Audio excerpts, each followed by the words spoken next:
Hello all, welcome back to Victory Exams Academy. இந்த வீடியோவில் நம்ம எந்த டெஸ்ட் நம்ம வந்து பார்க்குறோன்னா ஆஸ் பர் ஷெடியூல் படி நம்ம இன்றைக்கி டெஸ்ட் 11 பார்க்க போகிறோம். இதில் கவர் ஆகக்கூடிய போர்ஷன்ஸ் என்ன அப்படின்னு பார்த்தீங்கன்னா, உங்களுக்கு வந்து 8th ஸ்டாண்டர்டில் இருக்கக்கூடிய first year and second year இது ரெண்டுமே உங்களுக்கு டீட்டெயிலாக கவர் ஆகும். ஸோ அதில் அரௌண்ட் ஒரு 50 கொஷின்ஸ் வந்து எடுத்திருக்கோம். அந்த கொஷின்ஸோட பிடிஎஃப் வந்து உங்களுக்கு ஏற்கனவே சென்ட் பண்ணியாச்சு இன் டெலிகிராமில். அந்த கொஷின்ஸோட ஆன்சர் வித் எக்ஸ்ப்ளனேஷன் படியாக இப்போ நம்ம பார்க்குறோம். ஸோ ஃபர்ஸ்ட் கொஷின் என்ன அப்படின்னு பார்த்தீங்க அப்படின்னா, பைந்தமிழ்தோர் பாகன் அவனொரு என புகழப்பட்டவர் யார் அப்படின்னு பார்த்தோம். இந்த வாக்கியத்தை வந்து நீங்கள் ஃபஸ்ட்டு பார்க்கணும், இந்த வரிகளை வந்து பார்க்கணும்.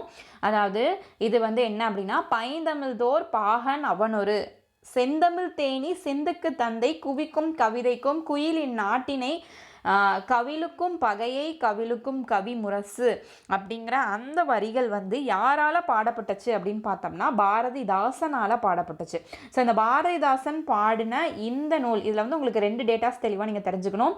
இது ஏன்னா பாரதிதாசனால் புகழப்பட்டவர் யார் அப்படின்னு நம்ம கேட்டிருந்தோம். அப்போ இந்த வரிகளை பாடினது யார் அப்படின்னு பார்த்தோம்னா பாரதிதாசன். சரிங்களா? இந்த பாரதிதாசன் யாரை புகழ்ந்து பாடியிருக்காரு அப்படிங்கிறதான் கேள்வி. ஸோ அப்போ யாரை புகழ்ந்து பாடியிருக்காரு, பாரதிதாசனால் புகழ்ந்து பாடப்பட்டவர் யார் அப்படின்னு பார்த்தா சுப்பிரமணிய பாரதியார். பாரதிதாசன் வந்து சுப்பிரமணிய பாரதியாரை புகழ்ந்து பாடியிருப்பார். So option A is the right answer. Next question, இசை என்பதன் பொருள் புகழ், துன்பம், ஓசை, மொழி அப்படின்னு ஆப்ஷன் கேட்டிருந்தோம். இசை அப்படின்னாலே புகழ் அப்படிங்கிறது தான் answer. So option A is the right answer. அடுத்த தேர்ட் கொஸ்டின், வாழ்க நிரந்தரம் வாழ்க தமிழ்மொழி என்னும் வரிகள் இடம்பெற்றுள்ள பாரதியாரின் பாடல். ஸோ எந்த பாரதியாரின் பாடலில் இந்த வரிகள் இடம்பெற்றிருக்கு அப்படின்னு பார்த்தோம்னா, நம்மளுக்கு ப்ரிஸ்கிரைப்டு டிஎன் சிலபஸில் இருக்கக்கூடிய ஃபர்ஸ்ட் இயரில் இருக்கக்கூடிய ஃபர்ஸ்ட் சைக்கிள் தான் இது, தமிழ்மொழி வாழ்த்து. ஸோ அந்த வாழ்த்தில் தான் வந்து இந்த வரிகள் இடம்பெற்றிருக்கும். இது பாரதியார் இயற்றியது. ஸோ தமிழ்மொழி வாழ்த்து அப்படிங்கிற அந்த செய்யுள்ளிருந்து இடம்பெற்றிருக்கும். So option B is right answer, தமிழ்மொழி வாழ்த்து. அடுத்த கொஸ்டின் நம்பர் 4, பாரதியார் இயற்றிய உரைநடைகள். ஓகே, பாரதியார் இயற்றிய உரைநடைகள், அதில் வந்து பாரதியார் 2 உரைநடைகள் வந்து எழுதியிருப்பார். ஸோ அதில் ஒன்று வந்து சத்திரிகையின் கதை மற்றும் இன்னொன்று என்ன அப்படின்னு சொல்லி கொஸ்டின் கேட்டிருந்தோம். ஸோ இடையளவா, அளவுகோலா, தராசா இல்லை எடையா அப்படின்னு வந்து கேட்டிருந்தோம். ஸோ இதுக்கோட ஆன்சர் வந்து option C is right answer. அப்போது சத்திரிகையின் கதை மற்றும் தராசு ஆகிய உரைநடை நூல்களின் ஆசிரியர் வந்து பாரதியார் அப்படின்னு நம்ம சொல்லலாம். ஸோ இந்த டேட்டாவை நீங்கள் தெளிவாக பார்த்துங்க. அடுத்த கொஸ்டின் நம்பர் 5, செய்யுளுக்கும் மரபுக்கும் உள்ள தொடர்பை பற்றி தொல்காப்பியம் கூறும் செய்திகளை விளக்குவது டேஷ். ஸோ இதுக்கோட ஆன்சர் என்னன்னு பார்த்தீங்கன்னா, செய்யுளுக்கும் மரபுக்கும் உள்ள தொடர்பை பற்றி தொல்காப்பியம். அப்போ ஏற்கனவே அங்கே தொல்காப்பியம் நூலில் தான் வந்து இதை வந்து விளக்குறோம் அப்படின்னு சொல்லிட்டோம். அப்போ இங்கே வந்து ஆப்ஷனில் உங்களுக்கு தொல்காப்பியமும் கொடுத்துருக்கோம், அதே போல் தமிழ்மொழி மரபு அப்படின்னு கொடுத்துருக்கோம். அப்போ உங்களுக்கு இது ரெண்டுமே சரியான ஆன்சர் தான். ஏன்னா தொல்காப்பியத்தில் இருக்கக்கூடிய ஒரு செயலான தமிழ்மொழி மரபில் தான் இந்த நம்மளுக்கு ப்ரிஸ்கிரைப்டான அந்த தமிழ்மொழி மரபு அப்படிங்கிற அந்த செயல் வந்து இடம்பெற்றிருக்கு. அப்போ இது ரெண்டுமே right answer. So option C and option B, இது ரெண்டில் ஏதாவது ஒன்று உங்களுக்கு கொடுத்துருந்தாங்க அப்படின்னா நீங்கள் ஏதாவது ஒன்று டிக் பண்ணலாம். அப்படி இல்லைனா உங்களுக்கு வந்து ஆன்சரில் வந்து போத் பி அண்ட் சி அந்த மாதிரி ஏதாவது கொடுத்துருப்பாங்க. இங்கே நாங்கள் கொடுக்கல. ஸோ உங்களுக்கு எய்தர் பி அண்ட் சி எது போட்டிருந்தாலுமே அது வந்து கரெக்ட் தான். அடுத்த கொஸ்டின் நம்பர் 6, விசும்பு என்பதன் பொருள் என்ன? ஸோ ஆப்ஷன் வந்து உங்களுக்கு வழக்கம், பாட்டு, அதே போல் கவலை, வானம் அப்படின்னு ஆப்ஷன்ஸ் கொடுத்துருந்தோம். இதோட ஆன்சர் வந்து உங்களுக்கு டி இஸ் ரைட் ஆன்சர், வானம். விசும்பு அப்படின்னா வானம் அப்படின்னு அர்த்தம். அடுத்த 7th கொஸ்டின், சீட்டு கவிதைகளை எழுதியவர் யார்? ஸோ இது வந்து ஒரு அடைமொழி மாதிரி. ஸோ இந்த தொகுதிகள், அதாவது இந்த பார்ட் கவிதைகளை வந்து எழுதினவர் யார்? பாரதிதாசனா இல்லை வந்து பிருந்தாவா இல்லை பாரதியாரா இல்லை தாரா பாரதி அப்படின்னு கேட்டிருந்தோம். ஸோ கொஸ்டின் நம்பர் 7க்கான ஆன்சர் வந்து பாரதியார். ஸோ பாரதியார் வந்து சீட்டு கவிதைகள் அப்படிங்கிற அந்த தொகுப்பை வந்து எழுதியிருப்பார். ஸோ அதனால் சீட்டு கவிதைகள் அப்படிங்கிறது பாரதியார்னால இது வந்து ஃபேமஸ் ஆச்சு. அடுத்த கொஸ்டின் நம்பர் 8, தமிழ்மொழி மரபு என்னும் பாடல் இடம்பெற்றுள்ள 3 நூற்பாக்கள் இடம்பெற்றுள்ள அதிகாரம் இது. ஸோ தமிழ்மொழி மரபு அப்படிங்கிற அந்த பாடலில் மொத்தம் 3 நூற்பாக்கள் இருக்குது. இதுவுமே இன்னொரு டேட்டா, இதை நீங்கள் நோட் பண்ணிக்கணும். மொத்தம் எத்தனை நூற்பா இருக்குது? 3 நூற்பாக்கள் இருக்குது. ஸோ அது எந்த அதிகாரத்தில் வருது? சொல்லதிகாரமா, பொருள் அதிகாரமா, இல்லை வந்து அன்பதிகாரமா, இல்லை இனிமை அதிகாரமா அப்படின்னு சொல்லி ஆப்ஷன்ஸ் கேட்டிருந்தோம். ஸோ கொஸ்டின் நம்பர் 8ஓட ஆன்சர் வந்து பொருள் அதிகாரம். ஸோ அந்த 3 நூற்பாவும் எந்த அதிகாரத்தில் வருது? பொருள் அதிகாரத்தில் வருது. அடுத்தது, ஒவ்வொரு அதிகாரத்திலும் டாஸ் இயல்களை கொண்டது. ஒவ்வொரு அதிகாரமும் மொத்தம் எத்தனை இயலை கொண்டுள்ளது அப்படின்னு பார்த்தோம். Option D is right answer. So மொத்தம் வந்து ஒவ்வொரு அதிகாரத்துலையும் 9 இயல் வந்து இருக்கும். அடுத்த கொஸ்டின் நம்பர் 10, உயிரெழுத்துக்கள் நீண்டு ஒலிப்பதை டாஸ் என்பர். ஒற்றளபடையா, அணியா, ஒரு மொழியா இல்லை உயிரிழப்படையா அப்படின்னு பார்த்தோம்னா, உயிரெழுத்துக்கள் நீண்டு ஒலிக்கிறது உயிரிழப்படை அப்படின்னு நம்ம சொல்லுவோம். So option D is right answer. Next question number 11, சிங்கம் அதோட ஒலிமரபு என்ன? அப்போ சிங்கமோட அந்த சத்தம் எப்படி இருக்கும்? உருமுமா, முழங்குமா, கதருமா, கத்துமா அப்படின்னு பார்க்குறோம். ஸோ அதோட 11க்கான ஆன்சர் வந்து உங்களுக்கு சிங்கம் எப்பயுமே முழங்க தான் செய்யும், புலி தான் உருமும். அடுத்தது, கல்வெட்டுகள் டாஸ் நூற்றாண்டு முதல் நம்மளுக்கு கிடைத்தன. கிபி 6ஆம் நூற்றாண்டு முதல் கிடைச்சிச்சா, 7ஆ, 3ஆ இல்லை 5ஆ அப்படின்னு கேட்டிருந்தோம். ஸோ வந்து நம்மளுக்கு கல்வெட்டுகள்லாம், அந்த கல்வெட்டில் இருக்க குறிப்பெல்லாம் நம்மளுக்கு எந்த ஆண்டுலேருந்து தெரிய வந்திருக்கு, எப்போலேருந்து நம்மளுக்கு கிடைக்க ஆரம்பிச்சிருக்கு அப்படின்னு பார்த்தா கிபி 3ஆம் நூற்றாண்டுலேருந்து கிடைக்க ஆரம்பிச்சிருக்கு. So option C is right answer. அடுத்தது, ஒரு ஒலிக்கு ஒரு எழுத்து உருவானது டாஸ் நிலை என்பர். ஒரு ஒலிக்கு ஒரு எழுத்து உருவாகிறது வந்து நம்ம எந்த நிலைன்னு சொல்லுவோம்? சொல்லா, தொடக்க நிலையா, ஒலி எழுத்தா? ஸோ அதுலேயே வந்து ஈஸியாக உங்களுக்கு வந்துடும். ஸோ ஓர் ஒலிக்கு ஓர் எழுத்து உருவானது அப்படிங்கிறனாலே ஸோ இதுக்கான நிலை என்னென்னு பார்த்தோம்னா ஒலி எழுத்து நிலை அப்படின்னு சொல்லுவோம். ஸோ இது தொடக்க நிலை கிடையாது. ஸோ ஆப்ஷன் வந்து சி இஸ் ரைட் ஆன்சர், ஒலி எழுத்து நிலை. அடுத்த கொஸ்டின் நம்பர் 14, சாசனங்களில் இடம்பெற்றுள்ள எழுத்துக்களின் வடிவம் வந்து எப்படி இருக்குது? வரி வடிவமாக இருக்கா, இல்லை கண்ணெழுத்து வடிவமா, இல்லை வட்டெழுத்து வடிவமாக இருக்கா அப்படின்னு சொல்லி கேட்டிருந்தோம். ஸோ கொஸ்டின் நம்பர் 14க்கான ஆன்சர் வந்து பார்த்தீங்க அப்படின்னா ஆப்ஷன் சி, வட்டெழுத்து. ஸோ சாசனங்களில் இடம்பெற்றக்கூடிய எழுத்துக்கள் எந்த வடிவத்தை சேர்ந்தது அப்படின்னு பார்த்தா வட்டெழுத்து வடிவத்தை சேர்ந்தது. அடுத்த கொஸ்டின் நம்பர் 15, வரி வடிவம் எத்தனை வகைப்படும்? ஸோ வரி வடிவத்தின் வகைகள் அப்படின்னு பார்த்தோம்னா ஸோ வந்து 2 வகைப்படும். ஸோ என்னென்ன வரி வடிவம் அப்படின்னு பார்த்தோம்னா வட்டெழுத்துக்கள் மற்றும் தமிழ் எழுத்து என 2 வகையாக அந்த வரி வடிவத்தை நம்ம பிரிக்கலாம்.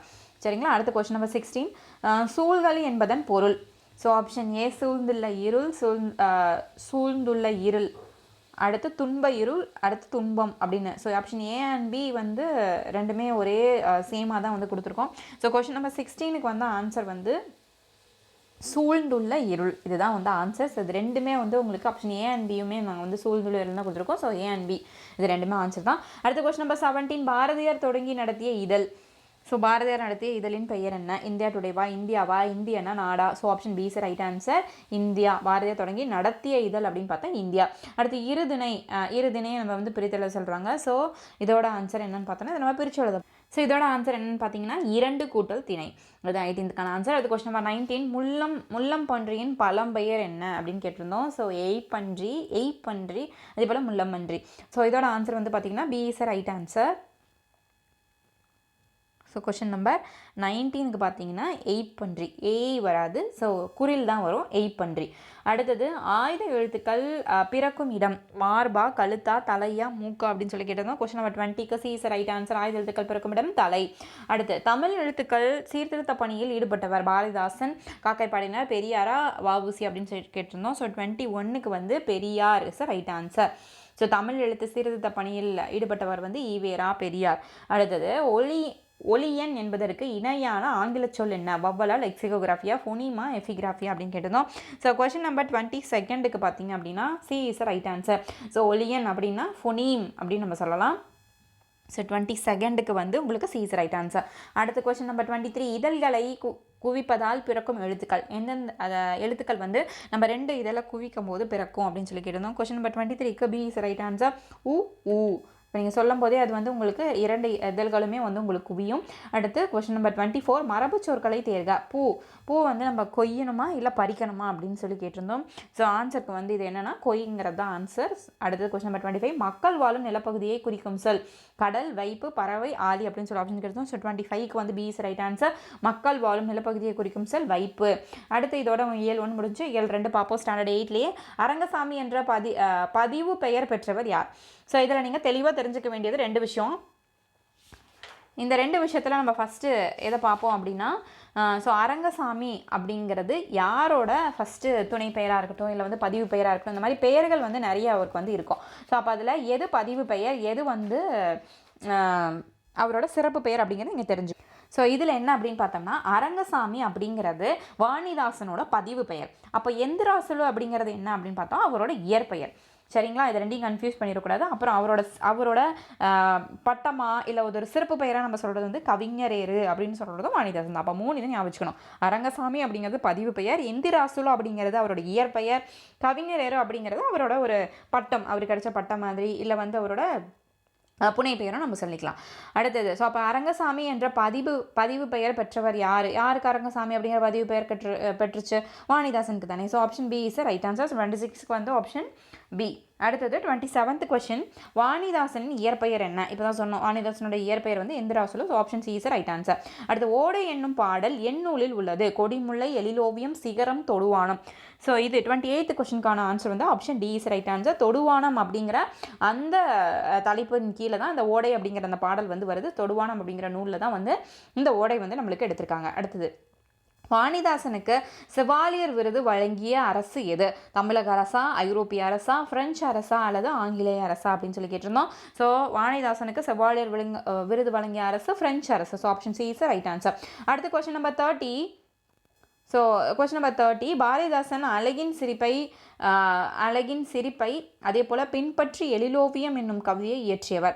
ஸோ பாரதிதாசனோட ஒர்க்கு வந்து அழகின் சிறப்பு. ஸோ அதே போலவே எழிலோவியம் அப்படிங்கிற ஒரு ஒரு ஒரு ஒரு நூலை வந்து இயற்றியவர், ஒரு கவிதையை வந்து இயற்றியவர் யார் அப்படின்னு நம்ம பார்த்தோம் அப்படின்னா, ஸோ உங்களுக்கு ஆப்ஷன்ஸில் வந்து அரங்கசாமி, தாராபாரதி, சுரதா அப்படின்லாம் கொடுத்துருந்தோம். ஸோ இதுக்கான ஆன்சர் வந்து அரங்கசாமி. பாரதிதாசனோட அந்த அழகின் சிறப்பை அப்படியே பின்பற்றி எழிலோவியம் அப்படிங்கிற அந்த கவிதையை இயற்றியவர் வந்து வாணிதாசன். ஸோ வாணிதாசனோட பெயர் தானே அரங்கசாமி. ஸோ அதனால் இன்டெரக்டாக கொடுத்துருக்கோம். அப்போ நம்ம வந்து பார்த்து வாணிதாசன் இல்லைன்னு கன்ஃபியூஸ் ஆகக்கூடாது. ஸோ அரங்கசாமி அப்படிங்கிறது அவரோட பதிவு பெயர். ஸோ அதை நம்ம பார்த்துக்கணும். அடுத்த கொஸ்டின் நம்பர் 31, பாரதிதாசனுக்கு புரட்சி கவி என்பதை போல வாணிதாசனின் புனை பெயர் பெற்று தந்த நூல் எது? அப்போ பாரதிதாசனுக்கு புரட்சி கவி அப்படிங்கிற ஒரு தலைப்பு வந்து வந்துச்சு. ஸோ அதே போல் வாணிதாசனோட புனை பெயர், ஸோ அந்த பெயரை எந்த நூல் மூலியமாக அவருக்கு வந்து கிடச்சிச்சு? ஸோ ஒரு நூல் எழுதியிருக்காரு, அந்த நூல்னால அவர் ஃபேமஸ் ஆகிருக்காரு. அப்போ அந்த ஒர்க்குக்காக தான் அவருக்கு அந்த புனைப்பெயர் வந்து கிடச்சிருக்கு. அப்போ எந்த நூலில் இருந்து அவருக்கு அந்த புனைப்பெயர் கிடச்சிச்சு? தமிழச்சி அப்படிங்கிற நூலா, கொடிமுல்லையா, இல்லை தொடுவானமா, இல்லை குழந்தைகள் இலக்கியமா அப்படின்னு பார்த்தோம் அப்படின்னா உங்களுக்கான ஆன்சர் வந்து option B is right answer. So Kodimullai அந்த அளவுக்கு அவருக்கு இம்பார்ட்டன்ஸ் கொடுத்துருக்கு. ஸோ அந்த அளவுக்கு பிளாக் பஸ்டர் ஹிட் ஆகிருக்கு. ஸோ அந்த நூல் மூலியமாக தான் அவருக்கு வந்து என்ன பெயர் கிடச்சிருக்கு? அவரோட புனைப்பெயர் வந்து கிடச்சிருக்கு. அடுத்து கொஸ்டின் நம்பர் 32, கவிக்கார் இதை வந்து பிரித்து எழுதுக அப்படின்னு சொல்லி கேட்டிருந்தோம். ஸோ 32 அதுக்கோட ஆன்சர் வந்து கவிக்கு கூட்டல் ஆர். ஸோ மாற்றிடக்கூடாது. இங்கே வந்து நெடில் தான் வந்து வரணும். அங்கே வந்து யா வந்து வந்துடக்கூடாது. எகர வரிசை வந்து வந்துடக்கூடாது. அடுத்து தமிழகத்தின் வேர்ட்ஸ்வர்த் என்று அழைக்கப்படுபவர் யார்? ஸோ தமிழகத்தின் வேர்ட்ஸ்வர்த் என்று அழைக்கப்படுபவர் நம்மளுக்கு கன்ஃபியூஷனே தேவையில்ல. ஸோ தமிழகத்தின் வேர்ட்ஸ்வர்த் அப்படின்னாலே நம்மளுக்கு வந்து வாணிதாசன் தான். So option D is right answer. அடுத்து ஓடை பெண்களின் டாஸ் பாட்டிற்கு இணையாக முழங்குகிறது. அந்த ஓடையோட ஓசை வந்து பெண்களோட எந்த பாட்டுக்கு இணையாக இருக்குன்னு சொல்லி ஆசிரியர் வந்து அதை வந்து ஒப்பிடுறாரு அப்படின்னு பார்த்தா, பெண்களோட வசைப்பாடா, வாய்மொழி பாட்டா, அதே போல் வந்து வல்லைப்பாட்டா அப்படின்னு சொல்லி கேட்டிருந்தோம். ஸோ அது வந்து option D is right answer. வல்லைப்பாட்டிற்கு தான் அந்த ஓடையை வந்து ஒப்புமைப்படுத்துவார். அடுத்து கோண திசைகள் என்பன எந்தெந்த திசையை குறிக்கும்? எத்தனை திசையை வந்து நம்ம கோண திசைகள் அப்படின்னு சொல்லி சொல்கிறோம் அப்படின்னு பார்த்தா 2 திசைகள் தான். முதல் திசை வடகிழக்கு, இன்னொன்று தென்மேற்கு அப்படிங்கிற 2 திசைகளை தான் அந்த கோண திசைகள் அப்படின்னு சொல்லுவோம். அப்போ மொத்தம் எத்தனை திசைகளை குறிக்குது? 2 திசைகளை குறிக்குது. அடுத்து பேச்சு தமிழில் அமைந்த கும்மி பாடல்கள் டாஸ் என அழைக்கப்பட்டன. பேச்சு தமிழில் அமைந்த கும்மி பாடல்களை வந்து நம்ம என்னென்னு சொல்கிறோம்? அது வந்து வடகும்மியா, 3 கும்மிகளா, பஞ்ச கும்மிகள் அப்படின்னு பார்த்தா பஞ்ச கும்மிகள் is right answer. Option C is right answer. அடுத்து 37th கொஸ்டின், பஞ்ச கும்மியின் ஆசிரியர் யார்? இதில் நீங்கள் ட்விஸ்டடாக 2 விஷயம் பார்க்கணும். இந்த பஞ்ச கும்மிகள் அப்படிங்கிறத ஆசிரியர்னு பார்த்தா Vengambur Saminathan. So option B is right answer. இதில் என்ன ட்விஸ்டட் அப்படின்னு பார்த்தோன்னா, தொகுத்தவர் பஞ்சகுமியின் ஆசிரியர் வெங்கம்பூர் சாமிநாதன். அதை வந்து தொகுத்தவர் வந்து யாருன்னா புலவர் சே ராசு அப்படிங்கிறவர் தான் வந்து தொகுத்திருப்பாரு. ஸோ அப்போ அது 2 நம்ம கன்ஃபியூஸ் பண்ணிக்க கூடாது. அடுத்த கொஸ்டின் நம்பர் 38, விக்கணம் என்பதன் பொருள் என்ன? விக்கணம் அப்படிங்கிறதோட பொருள் மீனிங் என்ன அப்படின்னு சொல்லி கேட்டிருந்தோம். ஸோ 38க்கு வந்து யமனா, தேசமா, தீமையா, கூட்டமா அப்படின்னு கேட்டிருந்தோம். So option C is right answer. விக்கணம் அப்படின்னாலே தீமை அப்படிங்கிறது அதுக்கான அர்த்தம். அடுத்து காங்கேய நாடு எந்த மண்டலத்தை சேர்ந்தது? சேர மண்டலமா, சோழ மண்டலமா, கொங்கு மண்டலமா, பாண்டிய மண்டலமா? ஸோ காங்கேய நாடு எந்த மண்டலத்தை சேர்ந்தது? கொங்கு மண்டலத்தை சேர்ந்தது. அப்போ மொத்தம் கொங்கு மண்டலத்தில் எத்தனை நாடுகள் வந்து இருக்குது அப்படிங்கிறதையும் நீங்கள் வந்து பார்த்துக்கணும். ஸோ கொங்கு மண்டலத்தை மொத்தம் 24 நாடுகள் வந்து அந்த கொங்கு மண்டலத்தை சேர்ந்தவையாக இருக்குது. அடுத்த கொஸ்டின் நம்பர் 40, வினைமுற்று எத்தனை வகைப்படும்? வினைமுற்று 2 வகைப்படும். என்னென்ன வகை? தெரிநிலை வினைமுற்று, குறிப்பு வினைமுற்று. அப்போ வினைமுற்றோட ஆன்சர் என்ன? வினைமுற்று எத்தனை வகைப்படும்? 2 வகைப்படும். அடுத்த கொஸ்டின் நம்பர் 41, பக்தவத்சல பாரதி எழுதிய உரைநடை நூல் வந்து எது? நாம் இருவரா, உறவுகள் ஆயிரமா, நிலம் பொதுவா, காணிலமா அப்படின்னு சொல்லி கேட்டிருந்தோம். கொஸ்டின் நம்பர் 41க்கான ஆன்சர் வந்து option C is right answer. நிலம் பொது. இது நம்மளுக்கு டெக்ஸ்ட் புக்கில் கொடுத்துருக்கக்கூடிய அந்த ஒரு தலைப்பு நிலம் பொது. அடுத்து பக்தவத்சல பாரதி எந்த இடத்தில் வாழ்ந்தார்? லண்டனா, பாரிஸா, அமெரிக்காவா, இந்தியாவா அப்படின்னு சொல்லி கேட்டிருந்தோம். ஸோ ஆப்ஷன் இது வந்து அமெரிக்கா. அமெரிக்காவில் எந்த இடத்துல வாழ்ந்தாருங்கிறத முதற்கொண்டு நம்மளுக்கு டெக்ஸ்ட் புக்கில் இருக்குது. ஸோ புஜே சவுண்ட் அப்படிங்கிற இடத்துல அவர் வந்து வாழ்ந்திருப்பார். சரிங்களா? அடுத்த கொஸ்டின் நம்பர் 43, தெரிநிலை வினைமுற்று ஒரு செயலில் எத்தனை தன்மையை குறிக்கும்? அதாவது நம்மளுக்கு வந்து தெரிநிலை வினைமுற்று அப்படின்னா ஒரு செயல் நடைபெறுவதற்கு நம்ம வந்து 6 இதை சொல்லுவோம்.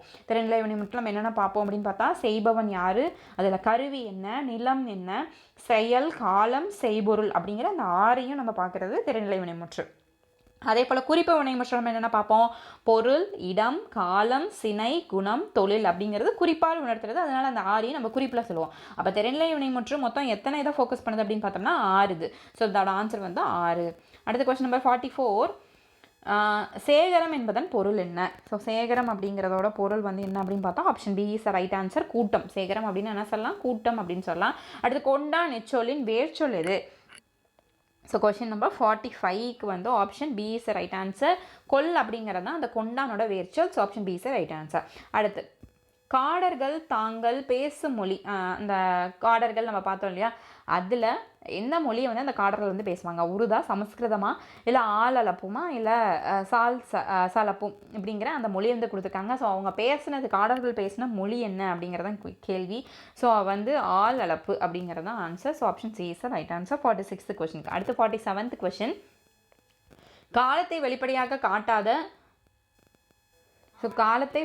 வெளிப்படையாக காட்டாத வினைமுற்று என்ன அப்படின்னு பார்த்தோம்னா குறிப்பு வினைமுற்று. ஸோ 47க்கு option A is right answer.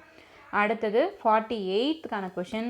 சம்பிரமுடன் என்பதன் பொருள் என்ன?